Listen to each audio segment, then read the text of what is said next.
Morning time stories. ఆరుగురు పతివ్రతలు part 2. మొదటి భాగంలో రజనీ భర్త మొండి పట్టుపట్టి వర్షంలో తడుస్తూ ఉంటాడు. ఆ తర్వాత ఏం జరిగిందో ఈ వీడియోలో చూద్దాం. అలా అతను వర్షంలో తడుస్తూ పెద్ద పెద్ద కారుస్తూ తలుపు తీయమని చెబుతూ ఉంటాడు. ఆమె మాత్రం తలుపు తీయదు.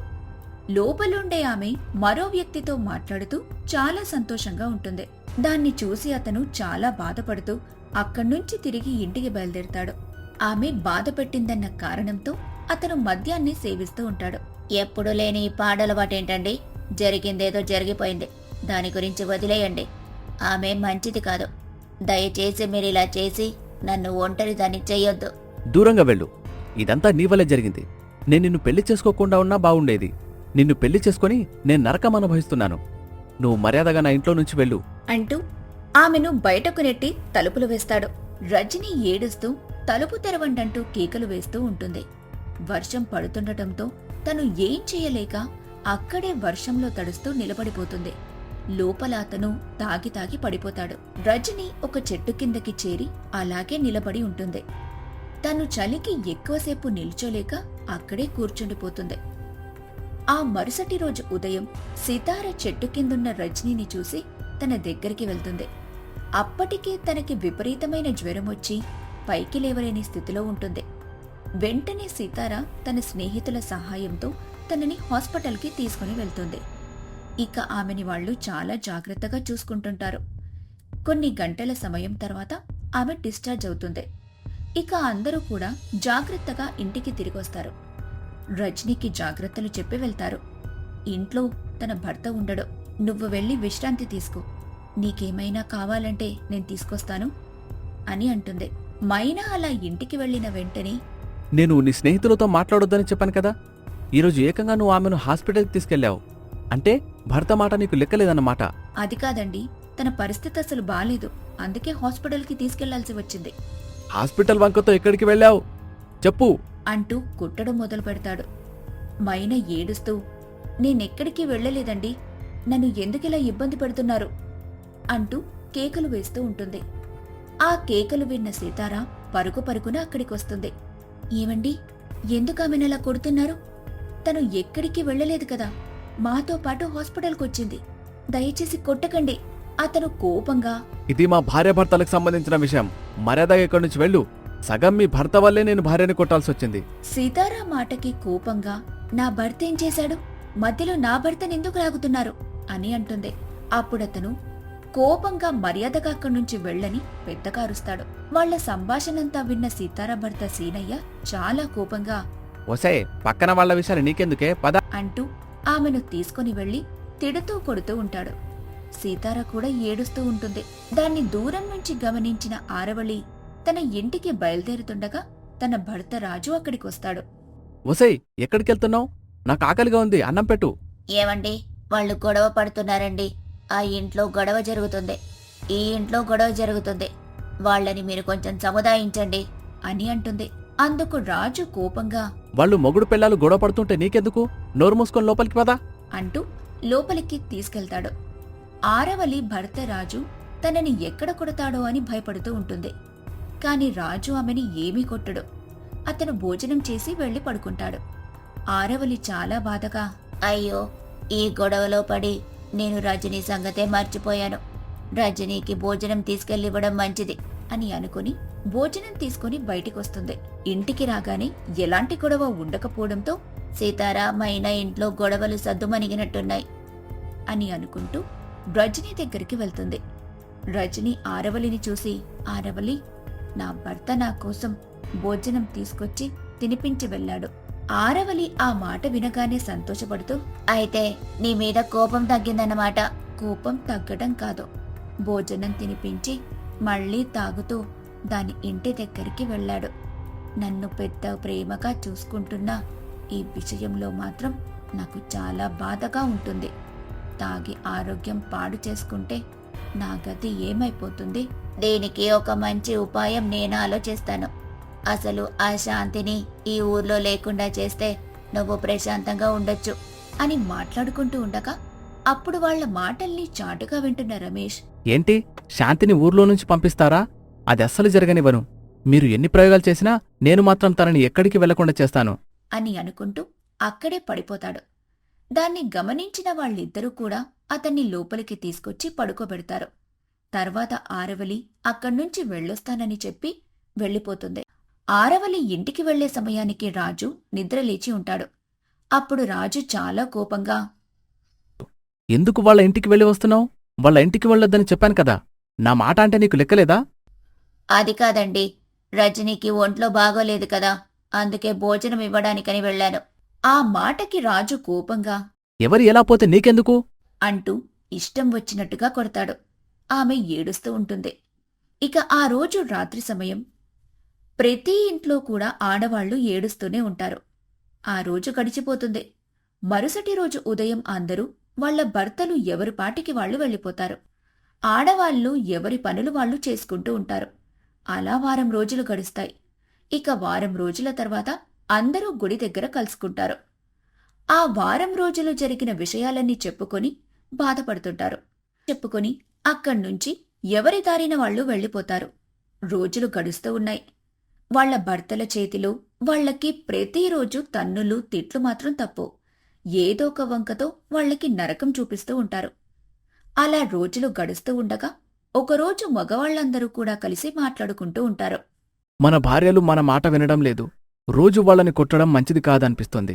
ఈ గొడవలన్నిటికీ కారణం నువ్వే. నేనేదో పొరపాటున మీ ఇంట్లోకి వెళ్లాలని చెప్తున్నా వినకుండా అనుమానంతో నీ భార్యని కొడుతున్నావు. నువ్వు నాకు అన్నలాంటివాడివి. అంటే ఆమె నాకు వదిన, అంటే అమ్మతో సమానం. నువ్వు మమ్మల్ని తప్పుగా ఉద్దేశించకు. ఆ మాట వినగానే శంకరయ్య, నిజంగా నువ్వు చెప్తుంది నిజమేనా? నేను చెప్తుంది నిజంగా నిజం. అప్పుడు శంకరయ్య, చాలా సంతోషకరమైన వార్త చెప్పావు కాని నీ భార్య మీద నీకెందుకు అనుమానం? తను చాలా మంచిది. ఈ వీధిలో ఎవరిని అడిగినా తన గురించి మంచిగానే చెప్తారు. కాని చెడుగా చెప్పరు. నీ గురించే చెడుగా చెప్తారు. దాంతో సీనయ్య ఆశ్చర్యంగా, తాగుబోతు అని చెప్పుకుంటే పర్వాలేదు. భార్య అంటే అనుమానం. ఆమెను కొడతాడు తిడతాడు అని చెప్పుకుంటేనే కొంచెం బాధగా ఉంటుంది. అందరూ అది చెప్పకుండా ఎలా ఉంటారు? ఇక నుంచైనా నీ బుద్ధి మార్చుకో. నేనైతే నువ్వు చెప్పిన మాటతో నా భార్యని అనుమానించడం మానేస్తాను అంటూ చెబుతాడు. అలా వాళ్లందరూ మాట్లాడుకుంటూ, నేను కూడా నా భార్యను అనుమానించను. మనమందరం ఎలాంటి గొడవలు లేకుండా కలిసిపోయిన సమయంలో సాయంత్రం మంచి విందు చేసుకుందాం అని అంటాడు. ఇక అందరూ కూడా సాయంత్రం ఒక చోట కలుసుకొని సరదాగా మాటలు చెప్పుకుంటూ భోజనం చేస్తూ ఉంటారు. అలాగే మందు కూడా సేవిస్తుంటారు. ఇంటి దగ్గర వాళ్ల భార్యలు భర్తలు రాలేదని ఎదురుచూస్తూ ఉంటారు. వాళ్లు చాలా సమయం వరకు రాకపోవడంతో వాళ్లకు భయం వేస్తుంది. అక్కడ మగవాళ్లు తాగి తిని పడిపోతారు. ఇంట్లో ఉన్న ఆడవాళ్లు మాత్రం వాళ్ల ఇంటికి గుమ్మం ముందు కూర్చొని భర్తల కోసం ఎదురుచూస్తూ ఉంటారు. అలా చూస్తుండగానే తెల్లవారిపోతుంది. అప్పుడు వాళ్ల భర్తలు ఇంటికి తిరిగొస్తారు. వాళ్ల భర్తలు వాళ్లతో అసలేమీ మాట్లాడరు. రాత్రి మొత్తం ఎక్కడికి వెళ్లారు? మీకోసం నేను కాపలా కుక్కలాగా ఎదురుచూస్తున్నాను. నాకెంత భయం వేసిందో తెలుసా? నేనెక్కడికి వెళ్తే నీకెందుకు? భర్తని ఎక్కడికి వెళ్ళావు, ఏం చేశావని అడగకూడదు. అలా అడగకపోవటం వల్లే మీ ఇష్టం వచ్చినట్టు మీరు తిరుగుతున్నారు. అది నాకు నచ్చట్లేదు. నీకు మాటలు బాగా ఎక్కువయ్యాయి. ఈ మధ్య నా చెయ్యి నీ మీద పడటం లేదు కదా, అందుకే ఇలా పొగరు చూపిస్తున్నావు అంటూ ఆమెని కొడతాడు. ఇలా రోజు కొట్టడం కంటే నన్ను చంపేస్తే అయిపోతుందిగా అని అంటుంది. ఆ మాటలకి అతను ఏమీ మాట్లాడకుండా అక్కడ్నుంచి వెళ్ళిపోతాడు. సీతార ఇంట్లో కూడా అదే గొడవ జరుగుతూ ఉంటుంది. సీతార కూడా మైన చెప్పినట్టే అదే మాట అనటంతో సీనయ్య ఏమీ మాట్లాడకుండా వెళ్ళిపోతాడు. మిగిలిన ఇద్దరాడవాళ్లు కూడా వాళ్ల భర్తలతో ఇలా హింస పెట్టడం కంటే ఒకేసారి చంపేయమని అనటంతో వాళ్ల భర్తలు అక్కడ్నుంచి వెళ్ళిపోతారు. ఇక ఇంట్లో ఉన్నవాళ్లు ఏడుస్తూ ఉండిపోతారు. అలా రోజులు గడుస్తూ ఉంటాయి. ప్రతిరోజు మగవాళ్లందరూ కలిసి తాగటం, తినటం, రాత్రిపూట ఇంటికి రాకుండా ఉండటం లాంటివి చేస్తూ ఉంటారు. ఇక భర్తలతో విసిగిపోయిన వాళ్లని నలుగురూ కూడా కలుసుకుని వీళ్లసలు ఎక్కడికి వెళ్తున్నారో తెలుసుకోవాలనుకుంటూ వాళ్లని వెతుక్కుంటూ రాత్రి సమయంలో దీపాలు పట్టుకొని వాళ్ల కోసం వెతుకుతూ ఉంటారు. ఒక పాడైపోయిన ఇంట్లో వాళ్లు తాగిపడిపోవడం చూస్తారు. దాన్ని చూసి వాళ్లు ఏడుస్తూ, రోజూ చేస్తున్న పని ఏదన్నమాట. వీళ్లకి మన విలువ అర్థం కావటం లేదు. అసలు వీళ్లకి మన విలువేంటో తెలిసి వచ్చేలాగా చేయాలి. వీళ్లకి మనం గుణపాఠం చెప్పాలి. లేదంటే మనల్ని ఇలా హింస పెడుతూనే ఉంటారు వీళ్ళు ఇక మారరు.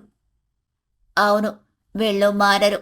మనం వీళ్ళ నుంచి దూరంగా వెళ్ళిపోతే గాని మారరు అని అనుకుని అందరూ కూడా మళ్ళీ తిరిగి ఇంటికొస్తారు.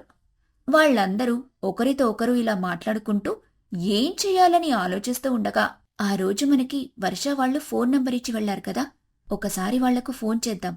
అసలు వాళ్ళు ఏం చేస్తున్నారు ఏంటి అనేది తెలుసుకుందాం.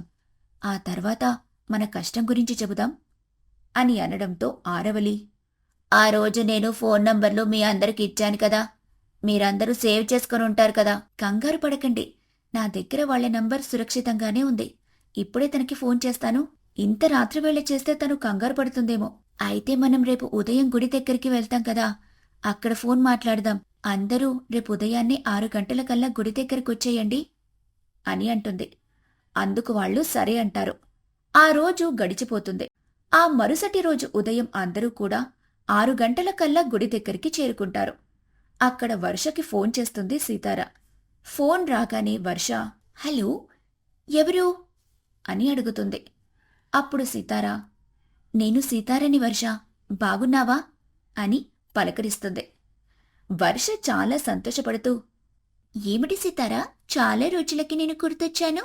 ఎక్కడున్నావు, ఏం చేస్తున్నావు? అప్పుడు సీతారా ఏడుస్తూ జరిగిన విషయమంతా చెబుతుంది.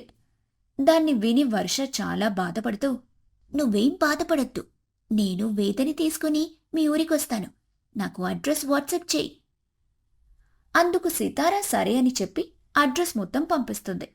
వర్ష వేద దగ్గరికి వెళ్లి జరిగిన విషయం చెప్పి హుటాహుటిన కార్లో బయలుదేరతారు. ఇక్కడేమో ఆడవాళ్లు వర్ష వేద కోసం ఎదురుచూస్తూ ఉంటారు. 3 గంటల సమయం జర్నీ చేసి వాళ్ల ఊరు చేరుకుంటారు. ఇక వారు కార్లో అక్కడికొచ్చి మనం వెళ్దామా అని అడుగుతారు. ఇంక వాళ్లు ఏమీ ఆలోచించకుండా వెళ్దామని అంటారు. ఇక అందరూ కలిసి కార్లో వెళ్తూ ఉంటారు. చాలా సమయం తర్వాత భర్తలు ఇంటికి వెళ్తారు. అక్కడ వాళ్ల ఆడవాళ్లు లేకపోవడంతో ఎక్కడికి వెళ్లారని అనుకుంటారు.